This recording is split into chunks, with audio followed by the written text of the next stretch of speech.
सुर्खियों में।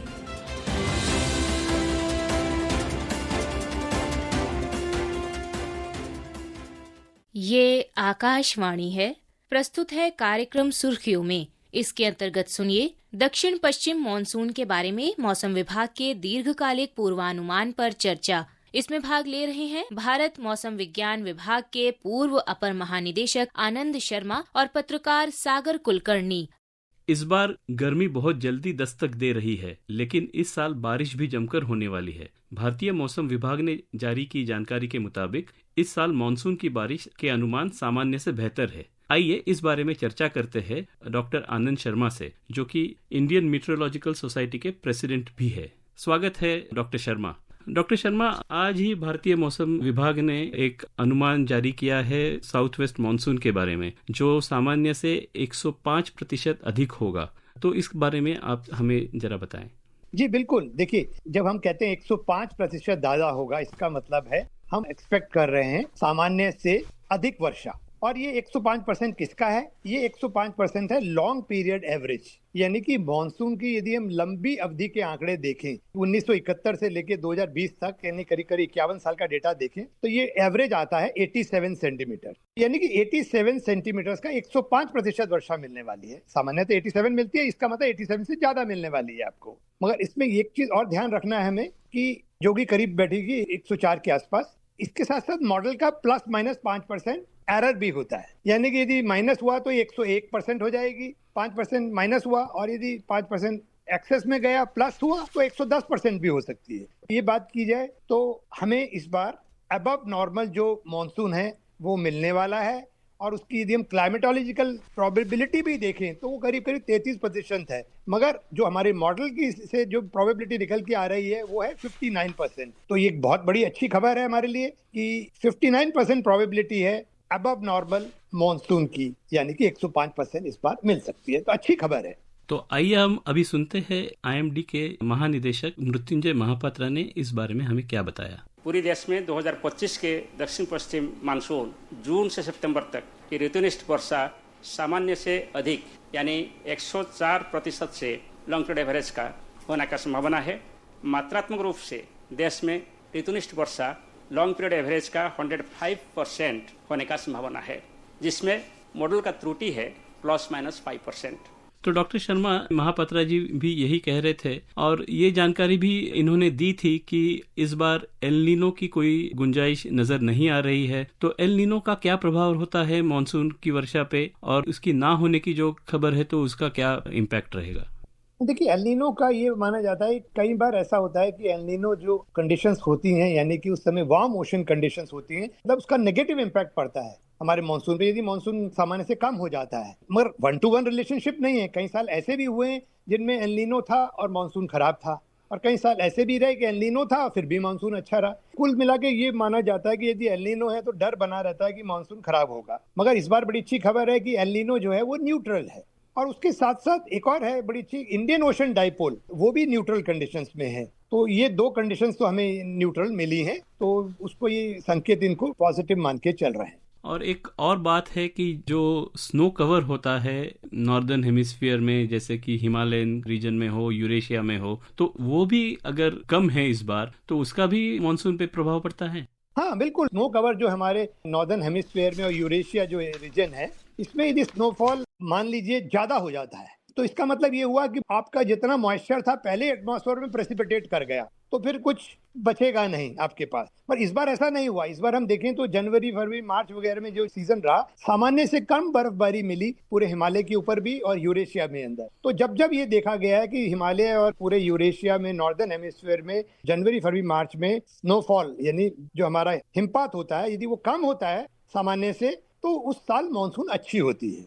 Inverse relationship है। तो बिल्कुल सही बात है, स्नो कवर इस बार कम मिला है हमको, तो इस बार एक अच्छा इंडिकेशन मिल गया कि मानसून अच्छा होने जा रहा है। इस बार गर्मी भी काफी ज्यादा हो रही है और हीट वेव डेज भी काफी ज्यादा मात्रा में होने की संभावना है। पर ये हीट वेव और गर्मी जो है उसका और मानसून का क्या रिलेशन होता है? एक सिंपल रीजन तो ये रहता है कि देखिए, जून, जुलाई, अगस्त, सितंबर में मानसून होता है। उससे पहले मार्च, अप्रैल, मई जो होता है गर्मी के महीने होते हैं। और गर्मी के महीने में जब ज्यादा गर्मी पड़ती है, जैसे पूरे सदर्न इंडिया से शुरू होती है गर्मी और नॉर्थ की ओर बढ़ती जाती है ये, और बाद में क्या होता है कि ये जो एक इतनी गर्मी पड़ती है, ये जो अपना राजस्थान और पाकिस्तान के रीजन के आसपास, वहां पे हीट लो बन जाता है। हीट लो का मतलब ये है कि लो प्रेशर एरिया डेवलप हो जाता है ज्यादा हीटिंग के कारण, और उसका प्रेशर जितना कम होता है वो मानसून के लिए अच्छा माना जाता है, क्योंकि उस रीजन के ऊपर राजस्थान और पाकिस्तान के बॉर्डर के आसपास ये कम हीट लो बना रहता है, और जो समुद्र के ऊपर हाई प्रेशर होता है जो कि इक्वेटर के दूसरी साइड है, तो समुद्र से जो, क्योंकि प्रेशर डिफरेंस ज्यादा हो जाता है, यानी कि सी सरफेस प्रेशर ज्यादा है और लैंड के ऊपर पाकिस्तान राजस्थान के ऊपर प्रेशर कम है, लो प्रेशर, तो हाई प्रेशर से लो प्रेशर की ओर विंड्स आती हैं, समुद्र से आती है, इक्वेटर को पार करती है और मॉइस्चर लेके आती है, और वही मानसून को हमारे को आगे बढ़ाता है। तो एक भी एक बड़ी अच्छी कंडीशन होती है हमारे लिए। तो ठीक है, गर्मी तो अच्छी पड़ रही है, मगर वही मैं एक चीज और ऐड करूंगा आपको, यदि हम दिल्ली एनसीआर की बात करें तो ऑलमोस्ट जो हमारे 3 महीने गर्मी के होते हैं उसमें 1.5 महीने से ज्यादा समय निकल गया है, और हार्डली इक्का दुक्का आपकी हीट वेव आई। बहुत प्लेजेंट मौसम चल रहा है कंपैरेटिवली दिल्ली एनसीआर में एटलीस्ट। जी, भारत एक कृषि प्रधान देश है और ये अच्छे मानसून का जो अनुमान आया है, कृषि के संबंध में आप कैसे देखते हैं? देखिए, 2 चीजें, एक तो पहले मोटा मोटी पकड़ लें कि इसका स्पेशियल डिस्ट्रीब्यूशन की बात करें रेन की, तो ये कहा गया कि पूरे देश में ज्यादातर हिस्सों में ये जो रेनफॉल होगा सामान्य से ज्यादा होगा, बट हाँ थोड़ी सी कुछ पॉकेट है, लद्दाख, तमिलनाडु और उत्तर पूर्वी जो भारत है हमारा, नॉर्थ ईस्टर्न स्टेट्स है और बिहार का कुछ पोर्शन, वहां पे वर्षा कम होगी। अब दूसरी बात है, ये ध्यान रखें जब हम मानसून की वर्षा की बात करते हैं 105%, अभी जो हमने बोला ये टोटल रेनफॉल बोला है हमने, 4 महीने की रेन। अब उसमें 4 महीने में टोटल रेनफॉल की बात हो रही है। कई बार ऐसा भी देखा गया है कि आपकी रेनफॉल टोटल तो बिल्कुल सामान्य है, यानी कि आपको शुरू में महीने के अच्छी बारिश मिल गई, आखिर में अच्छी बारिश मिल गई, और बीच में 3 हफ्ते में बारिश नहीं मिली। और कृषि के लिए क्या इंपॉर्टेंट है, टोटल रेनफॉल तो इंपॉर्टेंट है, मगर टोटल रेन से भी यदि थोड़ी सी कम मिल जाए, मगर डिस्ट्रीब्यूशन अच्छा होना चाहिए रेन का, यानी कि हर हफ्ते यदि थोड़ी थोड़ी वर्षा मिलती रहे तो वो फसल की ज्यादा अच्छी है, ना कि एक ऐसी वर्षा मिले कि शुरू में भारी वर्षा हो गई, एक आखिर में भारी वर्षा हो गई, बीच में वर्षा ही नहीं हुई, तो उससे क्या होगा, नुकसान भी हो जाता है, और ज्यादा वर्षा जब पड़ती है वो बह के निकल जाती है और नुकसान करके जाती है, फायदा नहीं होता है। मगर जब नॉर्मल लेते हैं तो वो नॉर्मल निकलती है या नॉर्मल से ज्यादा निकलती है।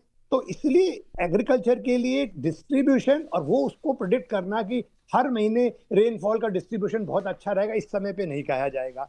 अब जब ये मई का एंड आएगा तो ये जून के महीने की बताएंगे कि पूरे जून में कैसी वर्षा होगी और अलग अलग भागों में कैसी होगी, तब बताया जाएगा। तो ये ध्यान रख लें कि टोटल रेनफॉल से ज्यादा इंपॉर्टेंट है कृषि के लिए डिस्ट्रीब्यूशन ऑफ रेनफॉल, कि पूरे 4 महीने हैं उसमें हर महीने में सामान्य मिलनी चाहिए पहले तो, और हर महीने में भी हर हफ्ते में समय समय पे वर्षा मिले, वो डिस्ट्रीब्यूशन अच्छा रहता है तो फिर वो फसल के लिए बहुत अच्छा होता है। जी, आपने भी अभी जिक्र किया कि तमिलनाडु और नॉर्थ ईस्ट में इस बार कम वर्षा का अनुमान है और कुछ बिहार के हिस्सों में भी, तो ये कैसा आप ट्रेंड देख रहे हैं कि ये नॉर्थ ईस्ट में भी हमने देखा है पिछले लगभग 1 दशक से वर्षा कम हो रही है, तो ये क्या क्लाइमेट चेंज की ओर दर्शाता है? अभी कहना मुझे लगता है बहुत जल्दी होगा, जंप करना होगा, क्योंकि कई बार साइक्लिकल पैटर्न भी होते हैं, कुछ साल होता है कि आपका फिर उसके बाद फिर वर्षा वैसी ही लौट के आ जाती है, तो इसलिए मैं तो इसको बड़ा कहूंगा, अभी क्लाइमेट चेंज को नहीं इंडिकेट करूंगा, क्लाइमेट वेरिएबिलिटी बोलूंगा, जो नेचुरल क्लाइमेट वेरिएबिलिटी है। पर एक और ध्यान रख लें कि नॉर्थ ईस्ट में कुछ रीजन ऐसे हैं जहाँ की वर्षा बहुत हाई है,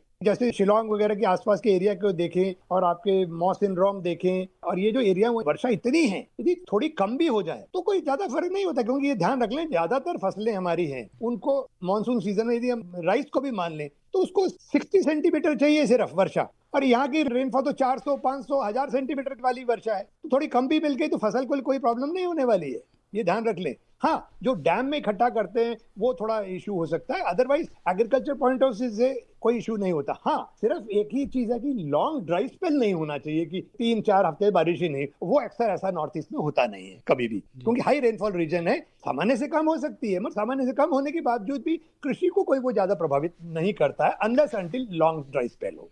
एक और भी ट्रेंड हमने देखा है कि राजस्थान में वर्षा ज्यादा हो रही है, इसको आप कैसे देखते हैं? कुछ सालों में आप कभी कभी देखते हैं कि मॉनसून सीजन में और इवन साइक्लोन आ जाए, जब खासकर जब अरेबियन सी में साइक्लोन आता है, वो तो मॉनसून के बाद की बात है, क्योंकि साइक्लोन जो आते हैं प्री मॉनसून में आते हैं, पोस्ट मॉनसून में आते हैं, और यदि पोस्ट मॉनसून में कई बार देखा है हमने कि साइक्लोन आया गुजरात से, वो तो आगे को बढ़ा और बढ़ता हुआ राजस्थान को आया, राजस्थान में भी झमाझम बारिश है। अच्छा, वो तो अलग बात है, अब हम बात कर रहे हैं सिर्फ मॉनसून सीजन की। इस समय मॉनसून सीजन में अक्सर क्या होता है कि आप देखिए लो प्रेशर सिस्टम डेवलप होते हैं, कम दबाव के क्षेत्र बनते हैं बंगाल की खाड़ी के अंदर, और वो बंगाल की खाड़ी में जो कम दबाव के क्षेत्र बनते हैं, लो प्रेशर एरिया जिन्हें कहते हैं, उसकी मूवमेंट दो डायरेक्शन में होती है। एक वेस्टर्ली डायरेक्शन में मूव करते हैं, सीधा सीधा वेस्ट की ओर जाते हैं, यानी कि उड़ीसा होते हुए, मध्य प्रदेश होते हुए गुजरात राजस्थान की साइड की ओर जाते हैं। और एक होता है नॉर्थ वेस्ट की डायरेक्शन में, यदि बंगाल बिहार यूपी होते हुए इधर हमारे इस साइड को बढ़ते हैं आगे। तो जिन सालों में ये जो कम दबाव के क्षेत्र वेस्टर्ली मूवमेंट होता है उनका, वेस्ट की ओर सीधा जाते हैं, मतलब कि मध्य प्रदेश होते हैं और गुजरात राजस्थान को, उस सालों में झमाझम बारिश होती है राजस्थान के अंदर।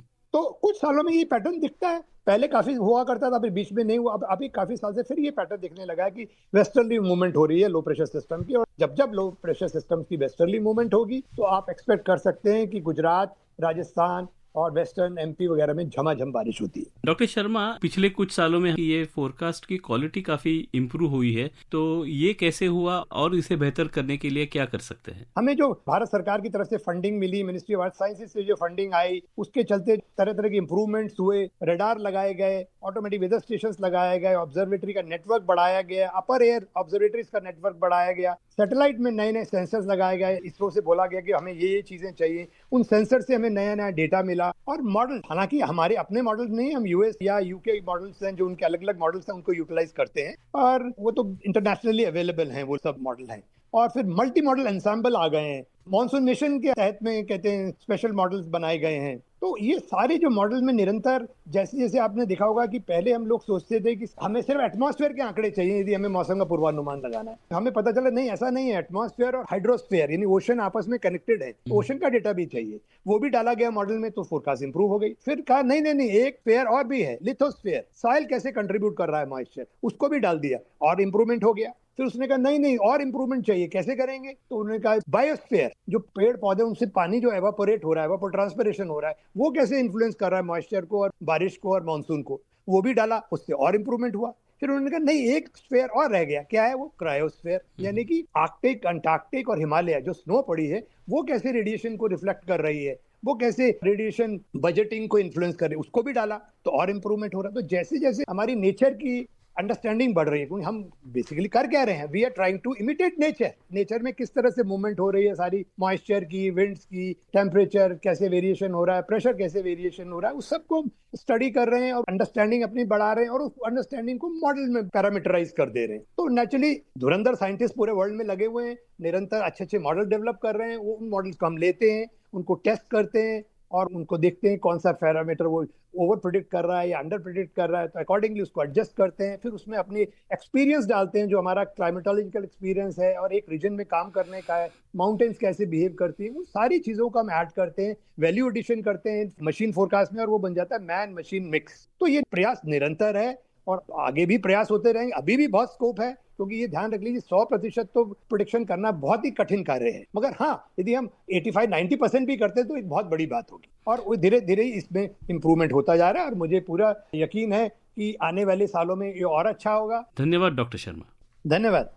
अभी आप सुन रहे थे दक्षिण पश्चिम मॉनसून के बारे में मौसम विभाग के दीर्घकालिक पूर्वानुमान पर चर्चा। इसमें भाग ले रहे थे भारत मौसम विज्ञान विभाग के पूर्व अपर महानिदेशक आनंद शर्मा और पत्रकार सागर कुलकर्णी। ये कार्यक्रम आकाशवाणी के समाचार सेवा प्रभाग द्वारा प्रस्तुत किया गया। इसे आप हमारे mobile app news on AIR और YouTube channel news on AIR official पर भी सुन सकते हैं। इस कार्यक्रम के संबंध में अपनी प्रतिक्रिया आप हमें ईमेल या व्हाट्सएप के माध्यम से भेज सकते हैं। ईमेल का पता है airnsdtalks@gmail.com और व्हाट्सएप नंबर है 9289094044।